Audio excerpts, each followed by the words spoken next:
So I am Dr. Sharon, educator, author, entrepreneur, and speaker, and host and creator of Write the Book Now interview and podcast show. And tonight is our first ever live author interview. And my guest tonight is Miss Simene Walden, also known as the student teacher. Simene, welcome to Write the Book Now.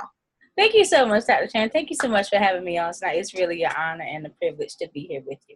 Absolutely. And so we know that by your also known as that you are a teacher by vocation. You also take really passionate, heartfelt learning, that learning is important to you, which is the student piece of it. You are a current classroom teacher or a teacher in the Washington, D.C. area. So that's just a little bit about you, but I want you to take the time to share who Simene Walden really is. Okay, so thank you again, Dr. Sharon. And again, my name is Simené, and I do teach in the Maryland area. And I teach middle school. I've been teaching middle school reading for about 14 years. This is my 15th year. And outside of just being a teacher, I like to be able to share and empower other people how everything that I'm learning and things that I think can help them. And the Lord has placed in my heart last year to start an educational prayer call for the educational system, because we see a lot of things that happens. And so every Monday, Wednesday, and Friday, you will find me on my Facebook Live at the student teacher praying for the educational system. And those Facebook Live prayers is what actually turned into my first initial book. That's really something. I was going to ask you, how did that really start? Because your book is powerful, first of all. And those of us who are educators will definitely appreciate this book, because it is a struggle. Every day we know it, and not just in urban school districts, but school districts across this nation. So I first of all, I applaud you on this book. And so for those of you who don't know, again, her book is Standing on His Words. And it's really prayer and daily devotions that you can just pick up and read. No particular order, which is I love about that. You can just pick up and take what you need. This is beautiful. So, Simene, I'm going to just first start out by, let me tell you, I have never, ever read such powerful acknowledgments before in a book. Ever. Okay. I'm like, oh my goodness, just so heartfelt. You know, it's not the quick little 1 or 2 sentences. You really put meaning into every person that you acknowledge. That is just awesome. And I wanted to ask you about one in particular. Pamela Cromartie, who was an assistant principal that you once had, and something happened there, and you put it out all on the line. And I was like, you know what? This girl is the truth. So tell us a little bit about it. And we haven't even gotten into the book yet. This is just the acknowledgments. So tell us a little bit about that. And just to speak about the acknowledgement piece itself, when the book first came out, and when I first started saying, okay, Lord, well, then I write it. I took one Saturday night, and he started bringing back people that I work with, and, you know, administrators and students, because I'm really not what I am on my own. Like, all these people have played a role into who I am today. And with Miss Cromartie, I had worked with her my first year teaching. It was my very first year teaching, straight out of college. She gave me a chance. She was very nice. She was very strict and very firm. And so at the end of the year, I left and moved to another city. And maybe 2 or 3 years in, I wanted to come back. And I just went to visit the school one day, and she says, you know, I was saying, like, you know, I really wish I could come back. And she says, well, I offer you a position. And so I had a position. I was headed to go back to Fayetteville. And then my current principal was like, no, Miss Walden, we want you to stay. And so, you know, she did whatever she had to do to make me stay. And I never, ever officially told Mrs. Cromartie that I wasn't coming back, because I felt like, gosh, this lady put herself out there to give me a job, and now I'm saying I can't go. So I didn't even know how to tell her. So I never actually told her that I wasn't coming back until when the day I was supposed to show up, and then I wasn't there. So I felt really, really bad about it. And I was able to reach out to her like later on, and she was like, you know, I understand, Miss Walden, but I felt really bad for doing that. And I thought that was very honorable. So I definitely wanted to mention that. Very honorable. And two more acknowledgments of two people that I know personally, Principal Nance and Assistant Principal Asia Ramsey. I just, a shout out to them. Yeah. And I really do love the way that you acknowledged the individuals in the book. So standing on his words, a book of prayers and devotional. So we understand how the book came about, but can you tell us exactly what made you say, hey, I need to write this book now? What made you write the book now? So before I came to Maryland, I've been here, this is my third year. Before I came to Maryland, I lived in North Carolina. And before I came, my friend sent me this World Star hip hop video about kids fighting teachers. He's like, Sim, I don't think you should go to Maryland. I was like, but I think the Lord is telling me to go. And so when I first got here, I was just going through a lot of stuff personally. I didn't even want to come anymore, but I was going through so much stuff personally.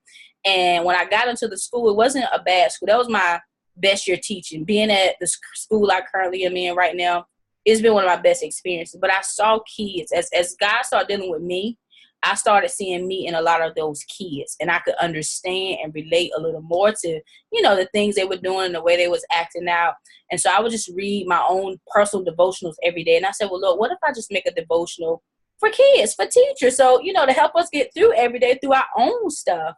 And so I start reading some devotion. I started writing them down. And then as I start seeing the kids more and more, they would open up and share different things. I was like, wow, like I really want, I want to talk to them. I want to be able to help them, but I still have a curriculum to do. So what can I do? And so I started just writing prayers for specific kids and writing prayers for, specific situations I've seen in school. And I'm thinking like, okay, well, if I'm feeling like this, I'm pretty sure there's other educators that's feeling like that. So I just started writing them.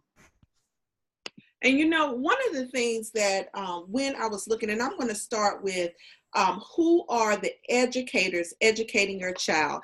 And I highlighted something that I really wanted to you to expand on. Okay. So it says, education is not like a factory or production plant. If there is a defective product produced, you can discard it and get another one. Talk to me a little bit about that. So what I've seen from experience and even from personal experience, when I first started, I just wasn't a really good teacher. I wasn't a heartfelt teacher. I was just in it for the money getting out of school. And so it was just kind of like, these are kids, and I really didn't care. And I started to see other people not care. And it was almost like you would either push kids through the system where you pass them on and they don't have what they need to go. You'll have teachers who or educators, not even necessarily because they didn't want to, but they wasn't properly trained to meet them where they were to get them to their next level. And I just kept seeing a lot of reproduction of children that was not ready for the next grade. They weren't even ready to have a mature conversation with you in middle school. And I felt like, gosh, we're just, it's people are treating it like a manufacturer. We just pass it on, and if it gets broken and damaged along the way, then it's okay. We'll get a new set of kids next year. Or it's okay if they don't pass, and everything is not standardized test score. But if they don't pass this year, it's okay. I'll just get a new set of kids next year, and I'll try my best again with them. And so I just felt like when it started coming down to a lot of the expectation with test scores, people start looking at children as numbers and a manufacturing line. I got to get a certain percentage, and those who are on the cusp of making it, I'm gonna focus on them, but the ones that are really low, I just kind of let the next teacher deal with them. Wow. And I tell you, in from being all through a school district, actually 3 school districts I've worked in various positions, from classroom teacher to assistant principal to principal. It's really disheartening, and you see exactly what you're saying. Just in your humble opinion, what do you think, that causes teachers, and I think you touched on it a little bit in your book, that maybe they're afraid to do something else, but they're hiding behind that tenure, I think is what you said. What, because there are some people that are just collecting a check. We know that. And that's not to discount our field and industry, because there are people in every industry whose heart is not there. So I want to put that on the table first. Yeah. But what is your opinion of individuals, educators that really have that mindset, that they are really just collecting that check every 2 weeks or every month? I think for a lot of people, I've seen a lot of people, they are afraid to try something different because they've been in education for a substantial amount of time. I've seen people who are in education because they like the automatic holidays, they like the summer vacations, and so they don't have to do a whole lot of taking off and planning around vacations. I've seen people do it because they think that the benefits, or they say, the benefits are well with them. And then I think along the way, due to the new mandates and all of the changes, that some people got overwhelmed, and it's like it becomes hard, and sometimes they don't understand it. Sometimes it's not as much guidance or professional development that one may want to get better. And so instead of asking for help, they kind of hide behind the scenes, and they feel inferior, or they feel intimidated, like, wow, maybe I can't do anything else besides sit here and, tell kids to sit down and be quiet and, get them to do a little work. And so I think those are just some of the reasons why, people do it. Okay. And so I want to read another excerpt from your book. Okay. It says, I wonder how many educators are really burned out from teaching, and this is what we were talking about, but are too afraid or intimidated to do something else. Many educators don't even have the capacity to teach this generation of children, so they hide behind tenure or longevity in their schools. And so from that, I want you to talk on not having the capacity to teach the generation of children. Talk to me about that. Okay, so I believe that, the Bible says there's nothing new under the sun. So I don't believe that we're seeing a whole generation of new children, but I do believe that the exposure of knowledge that these children have now is not the same level of exposure that even my generation or the generation prior to was exposed to. And so now, instead of you dealing with, a regular 11 or 12-year-old in the middle school who still want to play, with toys and still want to be, kids, now you're dealing with children who step into your classroom who have a mindset, or they've been exposed to adult content, a lot of time content that the educator themselves haven't even dealt with. And so now, instead of me trying to teach, with outside of me trying to teach you something, now I have to deal with all these extra things that come in. And because media is such fast paced now, we are at a place where we have to fight against not just the content which we teach, but I think more so with attention span and in the way that we engage these children. Because if we're not engaging them the way that it's really going to help them, or the way that they're used to being taught, we totally lose them. And then we start to fuss and, tell them that they're not going to be able to be successful in life. And so it becomes hard for a lot of people, especially if they don't take the time to talk to the children, if they don't try to build relationships with the children. It's like they're lost. It's almost like they step into a classroom and they're in a different world that they've never been exposed to.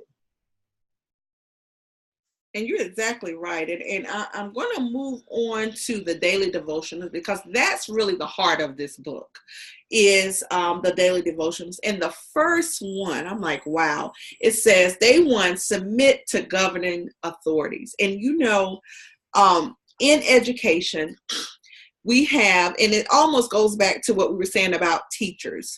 I personally work with leaders in the school, and so we know that there are different capacities for leaders, just like it's different capacities for teachers. And all the time, respect is not given to leaders, and really this one speaks to me about that. Submit to governing authorities, because really what you're saying here, if they are a ruler over you, you need to submit to them.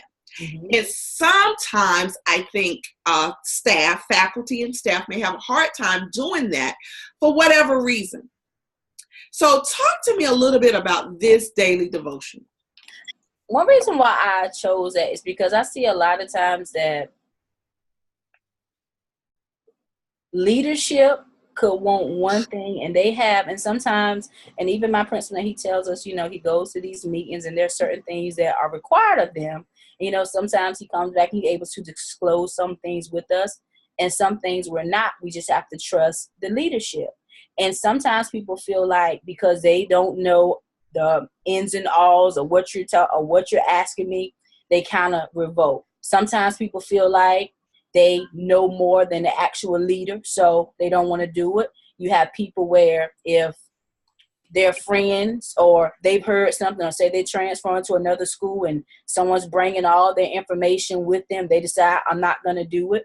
A lot of times with people who don't submit to authority, they feel offended, but they're not brave enough to go and address the administrator, or they feel like someone's giving favoritism or someone is treating somebody differently instead of having a conversation to say, hey, you know, can I speak to you about something? So I think that it's very important that in order for us to be on the same page, in order for a school to really thrive and to move children, we have to buy into the vision of the leader. And I always say, you know, if you don't like the leader, if you don't like the school, there are so many other schools and there's so many other places you can go. You don't have to sit and complain for year after year after year. You could just move on and go somewhere else, because obviously whoever hired them thought they was good enough for the job, and they're doing something right to keep them there. And so I feel like we just got to get on the same page, because it becomes less friction. And then you have a torn staff, where you have half are siding with this administration,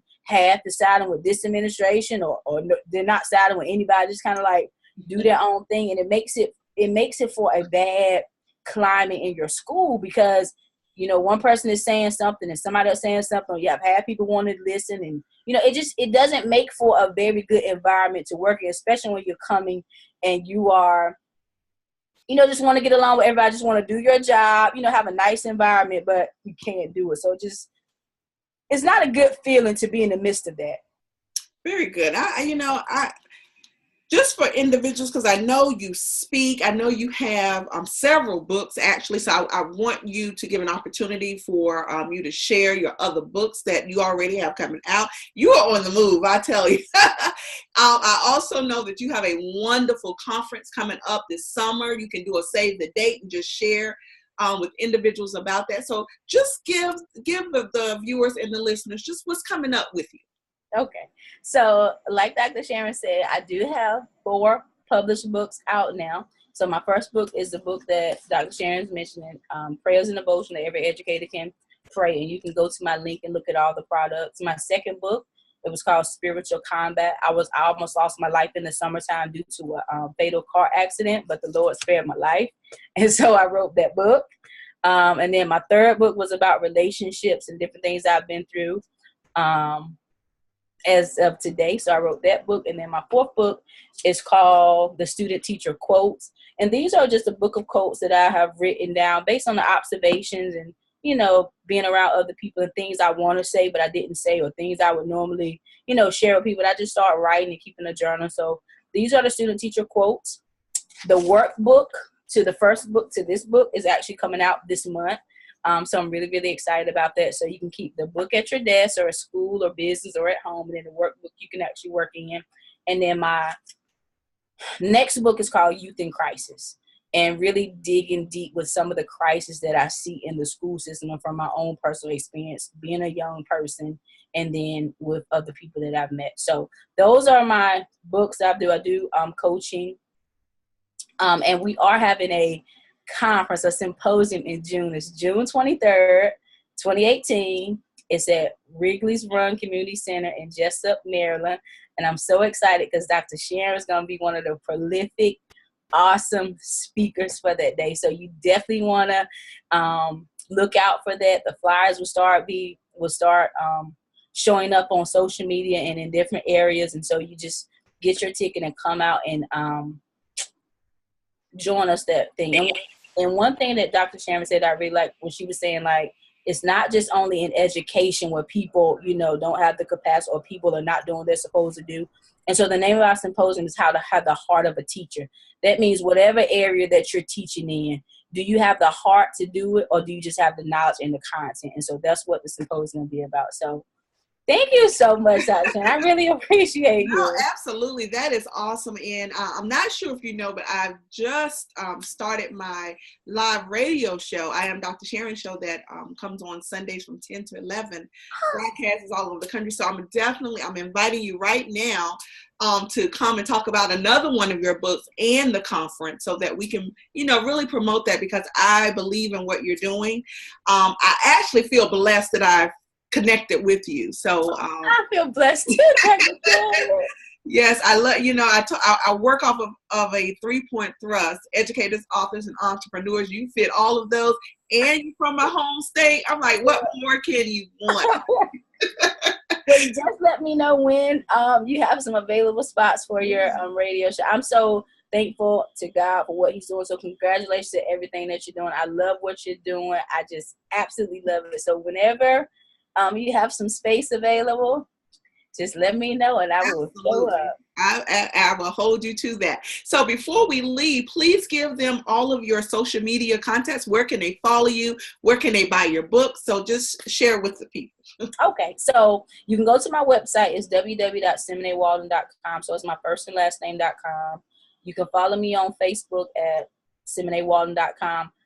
Monday, Wednesday, and Friday, I'm on my business page, The Student Teacher.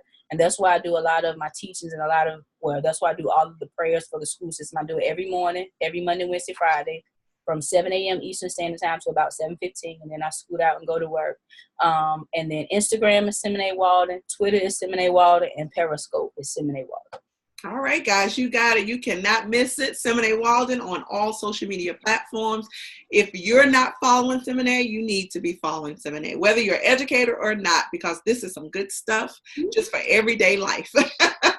And I appreciate you. And guys, thank you for joining our first live author interview.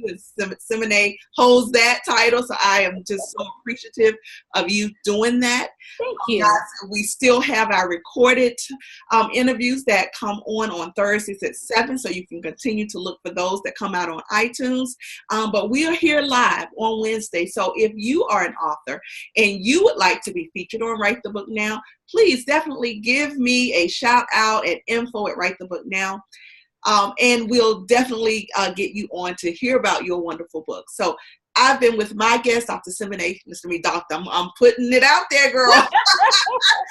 The student teacher, Simene Walden. Again, I just say thank you so much for taking your evening with me and sharing with this book. So thank you. Thank you so much for having me. I really appreciate it. Absolutely. And guys, this is Dr. Sharon, always reminding you, don't wait. Write the book now.